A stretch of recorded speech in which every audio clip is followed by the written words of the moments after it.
dans le prochain épisode de Demain nous appartient. Tandis que la police fait une importante découverte, Juliette veut partir vivre en Bretagne avec ses enfants. De son côté, Xavier ouvre une enquête sur le trafic d'animaux. Attention, les paragraphes qui suivent contiennent des spoilers sur l'épisode de Demain nous appartient diffusé demain soir sur TF1. Si vous ne voulez rien savoir, ne lisez pas ce qui suit. Jeudi 22 juillet dans Demain nous appartient. La police fait une importante découverte et après avoir remarqué la carte d'un jeu des 7 familles sur la vidéo d'un accident de voiture datant de 1983, la police interroge une fois encore Magali Kermadec. Bien qu'elle soit passionnée par les accidents de la route, elle affirme qu'elle n'est pas une meurtrière. Pendant ce temps, Brigitte est en pleine crise de tachycardie et recherche ses anxiolytiques. Même s'il craint que sa femme devienne à nouveau dépendante aux antidépresseurs, Régis les lui donne dans l'espoir d'apaiser ses souffrances. Plus tard, le commandant Constant procède à la confrontation de Patrick et Magali. Malheureusement, cela fait 2 ans que les deux suspects ne sont plus en contact à cause d'un différend. En effet, Magali n'a jamais payé Patrick pour le montage de ses vidéos et ils n'ont donc jamais retravaillé ensemble depuis. En constatant qu'ils n'ont eu aucune communication téléphonique en 2 ans, Martin commence à douter de leur culpabilité, ce d'autant plus qu'il n'y a toujours pas de lien avéré entre eux et la famille Daunier. Tandis que Magali est relâchée, Patrick passera quant à lui en comparution immédiate pour tentative de cambriolage. De leur côté, Bénédicte et William discutent du comportement étrange de leurs parents. S'ils jugent Régis particulièrement fuyant, le débordement d'affection dont a fait preuve Brigitte la veille pose également question. À plusieurs kilomètres de là, Sophia est de retour à Sète.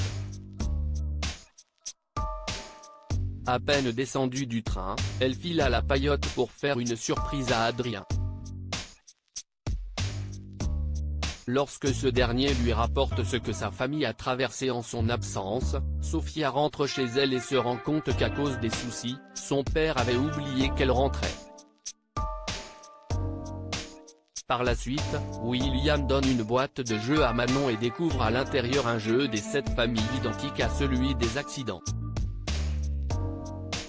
Intrigué, William raconte à ses filles que ces cartes lui font remonter des souvenirs et qu'il se revoit avec sa sœur en train d'y jouer. En fin de journée, Georges et Aurore épluchent les archives des accidents de la route de la région durant l'été 1983 et apprennent qu'au mois de juillet de cette année-là, un homme a trouvé la mort dans une collision avec une famille de vacanciers. Un accident qui impliquait un certain Régis D. Un opticien parisien qui n'est autre que le père de William. Juliette veut partir vivre en Bretagne avec ses enfants chez les Girard, Gaspard accompagne Ben et Solène à l'hôpital. Comme sa mère a l'intention de quitter Sète pour s'installer en Bretagne, le jeune homme voudrait passer un maximum de temps avec eux tant que c'est encore possible. Au cours de sa séance d'ostéopathie, Solène est toujours tendue.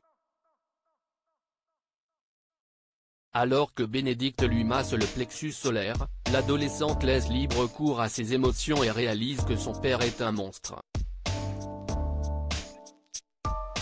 À la suite de ces soins, Solène se confie à Gaspard qui se montre d'un soutien sans faille.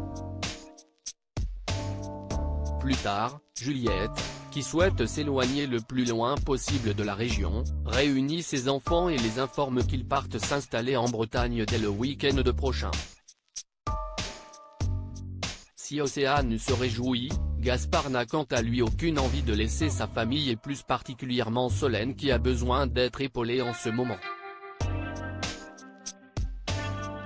En vain. Juliette a pris sa décision et ne compte pas revenir dessus.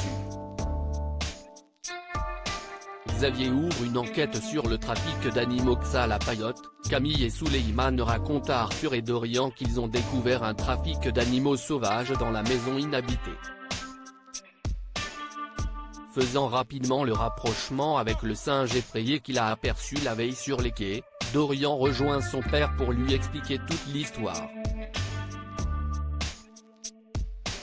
Certain que l'animal a dû s'échapper d'un bateau, Étienne promet de se renseigner auprès des personnes de la capitainerie puis demande à son fils de ne prendre aucun risque inutile. Toutefois, Dorian désobéit et retrouve Souleyman et Camille devant la maison inhabitée. Au moment où Dorian aide Camille à escalader la façade de la résidence, une patrouille de police les surprend. Quand elle fait la morale aux adolescents, Sarah reconnaît immédiatement la fille du procureur. Cette dernière a beau lui dire qu'un trafic d'animaux sauvages se tient derrière ses portes, la policière ne peut pas entrer sans suivre une procédure spécifique. Elle garantit en revanche de voir ce qu'elle peut faire. Prévenu par la police, Xavier dispute Camille pour avoir pris des risques considérables. Dans la mesure où il refuse d'écouter sa fille, Dorian intervient pour parler du trafic et indiquer que la maison inhabitée sert de repère aux malfaiteurs. Pour tirer cette histoire au clair, Xavier accepte d'ouvrir une enquête. Avant de rentrer chez lui, Dorian questionne Camille sur sa relation avec Souleyman. Après lui avoir assuré qu'ils sont tout simplement amis, Camille l'embrasse tendrement sur la joue.